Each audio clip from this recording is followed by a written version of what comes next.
Okay. Hey, thanks everyone for coming. Such a great set of talks before me, and I'll continue on the topic of agents. I've been building agents of different shapes and forms since 2019. So originally, obviously, there wasn't like large language models that were particularly useful. So what you could do was more restrained to like specialized models and using wallets. And I think that's actually already very interesting because, as we heard before, once you give an agent of whatever form a wallet, it introduces interesting challenges. And then later, we obviously had usable large language models arriving, and that for me as a builder basically changed things from creating like these very rules-based systems to more open-ended systems, and we're still in the middle of this, right? We just Vincent's about what's why does it keep going up? What's possible with what might be possible in the future. I think like it's always a bit tricky to say when that future arrives, right? Like the coding agents are certainly very good, but you wouldn't maybe necessarily trust everything they spit out. Similarly with building DeFi agents and other kind of use cases we've created. So I'll come back to the topic of how we architect these agents.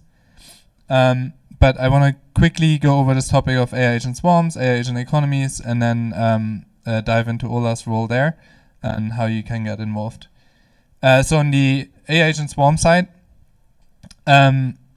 I think one thing which, this concept isn't new, it's now in vogue in crypto, like suddenly everyone talks about AI agent swarms since a couple of months ago.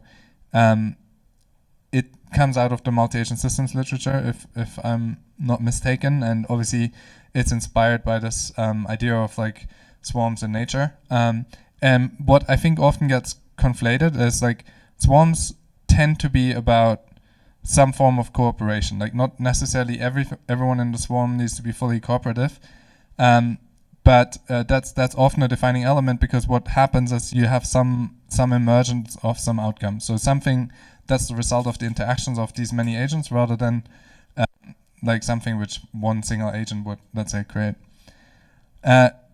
Compare that to agent economies, where we much more strongly put the focus on competition, and where it's obviously all shaped by the incentives. So my background is in game theory, actually did a PhD in game theory, and then sort of went into software engineering and AI. And it's really, I think, the case that a lot of game theory that we kind of historically applied to humans and organizations does actually translate to software, because at the end of the day, it probably translates better to them than to humans, because they're probably more rational, and or at least capable of being more rational, and there'll be many of them. So I think we can learn a lot by looking at like economics and applying it to agents, and that's one of the insights which we use in Olas.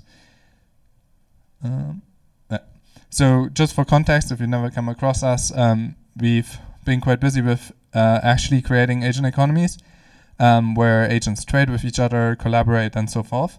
So we've had over 4 million transactions across various chains. Because we started out on Gnosis, we are particularly busy there. All of our agents use account abstraction, particularly with Safe at the moment. And we've done over 50% of all Safe transactions there. And here on the bottom, you see an example of a use case called Olas Predict, where agents like of different types interact with each other to basically create an emergent outcome. In this case, prediction markets that are fully driven by AI. And this is just a schematic of what such an economy looks like. So it just gives you a high-level idea of the flow.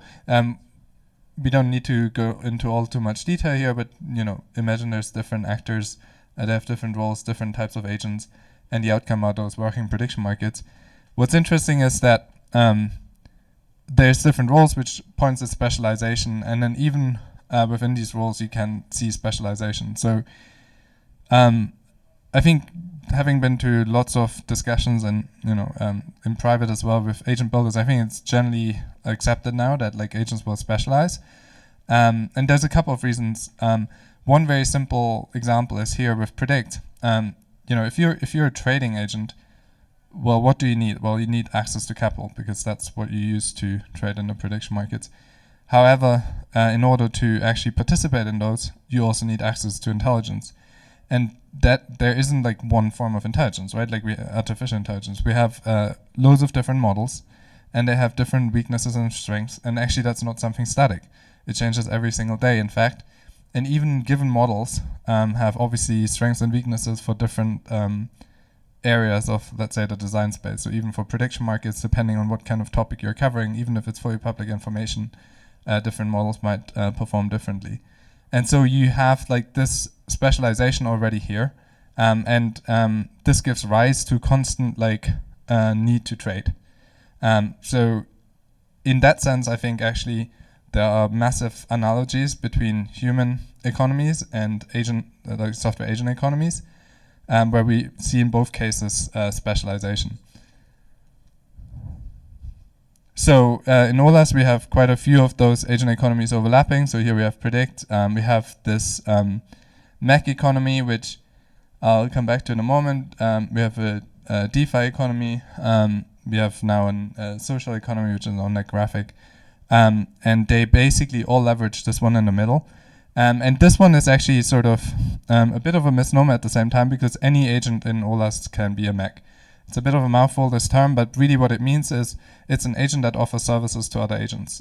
Just today, if you Google for Olas, you'll find quite a lot of coverage of this, because we launched the generalization of this, which is a fully open, permissionless marketplace for agents to hire other agents to get stuff done.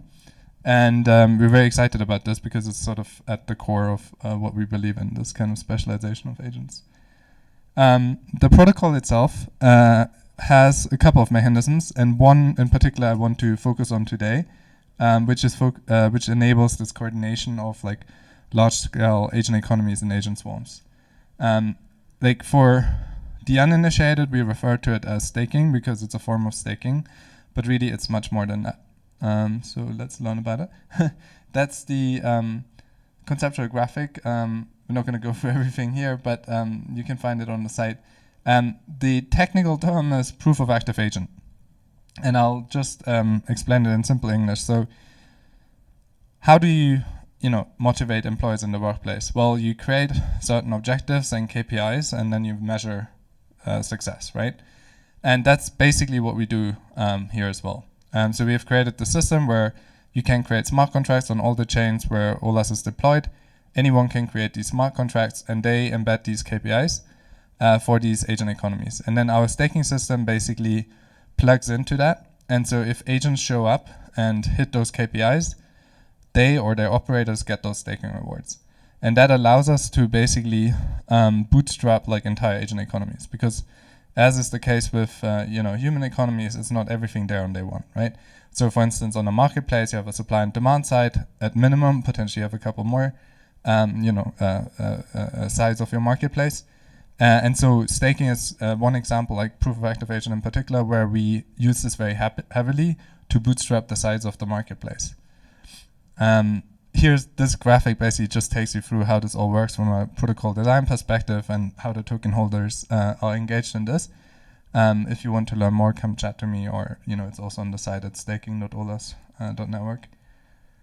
But let's take this concrete example which I showed you earlier, which was this prediction economy, where we have these different agents. And so an example here would be that the KPIs embed things like the number of markets created, the number of markets ultimately closed, number of trades, number of prediction purchased. Obviously, the complexity of the KPIs and the expressiveness really depends on the designer. Like the protocol itself doesn't really make any assumptions. In some of the cases we have deployed, it's very crude. It's just proxy KPIs for instance, counting number of transactions per time period or things like that. But you could go wild and like use, for instance, some ZK primitives to create like very rich off-chain like proofs of like whatever you want to define as a KPI.